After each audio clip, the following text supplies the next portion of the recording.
Hi అండి, నమస్తే. Welcome to ఇంటి వంట తిందాం. ఐఎమ్ విశాల. ఈరోజు వీడియోలో ఒక మంచి స్నాక్ రెసిపీని మీకు చూపించబోతున్నానండి. అదేంటంటే రిబ్బన్ పకోడా. దీన్నే ఆకు పకోడా, రిబ్బన్ జంతిక అని కూడా పిలుస్తారు. ఈవినింగ్ స్నాక్స్కైనా అలాగే పిల్లలకి స్నాక్ బాక్స్లోకైనా కూడా పర్ఫెక్ట్ రెసిపీ అండి.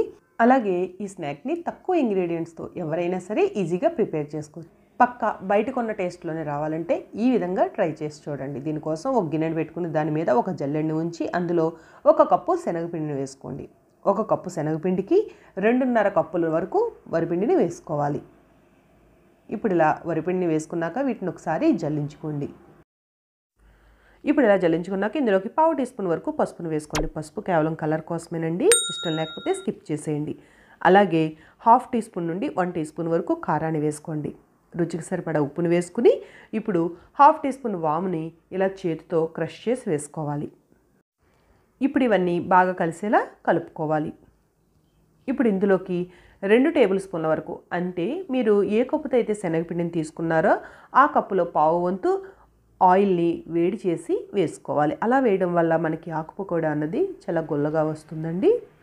కొంతమందికి మరీ గుల్లగా ఉన్న ఇష్టపడరు కదా, అలాంటి వారి కోసం కొంచెం ఆయిల్ తగ్గించి వేసుకోండి. ఇప్పుడు ఇలా ఆయిల్ వేసుకున్నాక ఒకసారి పిండి అంతా బాగా కలిసేలా కలుపుకోవాలి.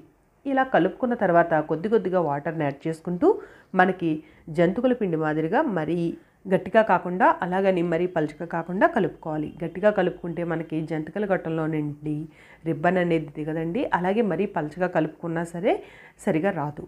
అందుకని చూసి కలుపుకోండి. చూస్తున్నారు కదా, ఇక్కడ చూపిస్తున్న కన్సిస్టెన్సీలో పిండి ఉంటే మనకి పర్ఫెక్ట్గా సరిపోతుందండి. ఇప్పుడు ఇలా పిండిని కలుపుకున్నాక జంతికల గొట్టంలో రిబ్బన్ పకోడా వేసుకునే బిల్ల ఉంటుంది కదా, ఆ బిల్లని వేసుకుని జంతికల గొట్టానికి బాగా ఆయిల్ని అప్లై చేసుకోవాలి. ఇది ఒకసారి అప్లై చేసుకుంటే సరిపోతుందండి, మాటి మాటికి అవసరం ఉండదు. ఇలాగా ఆయిల్ని అప్లై చేసుకున్న తర్వాత పిండి ముద్దని జంతికల గొట్టంలో ఫిల్ చేసుకుని ఒకసారి మీరు ట్రై చేసుకోవాలి. జంతిక కరెక్ట్గా పడుతుందా లేదంటే సరిగా పడట్లేదా, ముక్కలాగా అవుతుందో చూసుకోవాలి. చూస్తున్నారు కదా, ఇక్కడ రిబ్బన్ అయితే పర్ఫెక్ట్గా పడుతుందండి. సో మనకి పిండి పర్ఫెక్ట్గా కలుపుకున్నాం అన్నమాట. ఒకవేళ మీకు రిబ్బన్ కట్ అయినట్టు పడుతుంటే కనుక కొంచెం వాటర్ని యాడ్ చేసుకోవాలి. ఇప్పుడు ఈ పిండిని హీట్ అయిన ఆయిల్లో ఈ విధంగా జంతికలా చుట్టుకోవాలి. జంతిక ఆయిల్ నుంచి పైకి తేలిన తర్వాత మాత్రమే మనం ఏదైనా గరిటెతో కానీ ఇలాంటి ఊసలాంటి దాంతో కానీ కలుపుకోవాలండి, లేదంటే దేనికది విడిపోతుందన్నమాట. ఇప్పుడు ఒక సైడు బాగా ఫ్రై అయిన జంతికని ఇంకొక సైడ్కి టర్న్ చేసుకుని 2 వైపులా అటు ఇటు తిప్పుకుంటూ ఈవెన్గా ఫ్రై చేసుకోవాలి. ఇప్పుడు రిబ్బన్ పకోడా ఇలాగా గోల్డెన్ బ్రౌన్ కలర్లోకి ఫ్రై అయిన తర్వాత దీన్ని ఒక స్ట్రైనర్లోకి తీసుకుని ఆయిల్ వాడిన తర్వాత ఒక ప్లేట్లోకి ట్రాన్స్ఫర్ చేసుకోవాలి. ఇలానే మిగిలిన పిండిని కూడా జంతికల్లా ఒత్తుకోవాలి. అలాగే నేను పాత జంతికల గొట్టంతో చేస్తున్నాను కదా, అందుకని వాముని డైరెక్ట్గా వేసానండి. మీ దగ్గర స్టీల్ జంతికల గొట్టం ఉంటే కనుక దాని యొక్క రేకులు కాస్త చిన్నగా ఉంటాయండి, హోల్స్ అనేవి.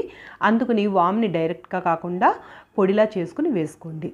అప్పుడు మీకు పర్ఫెక్ట్గా జంతిక అనేది దిగుతుంది. అంతేనండి, పక్కా బయట కొనే టేస్ట్లో రిబ్బన్ పకోడా అయితే రెడీ అయిపోయింది కదా. చాలా బాగుంటుందండి. ఎవరైనా కూడా దీన్ని ఈజీగా ప్రిపేర్ చేసుకోవచ్చు.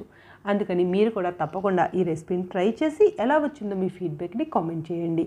అలాగే మీ ఫ్రెండ్స్కి, రిలేటివ్స్కి షేర్ చేయండి. మరిన్ని రెసిపీస్ కోసం ఇంటి వంట తిన్నాను ఛానల్ని సబ్స్క్రైబ్ చేసుకోండి. నచ్చితే తప్పకుండా లైక్ చేయండి. Thanks for watching.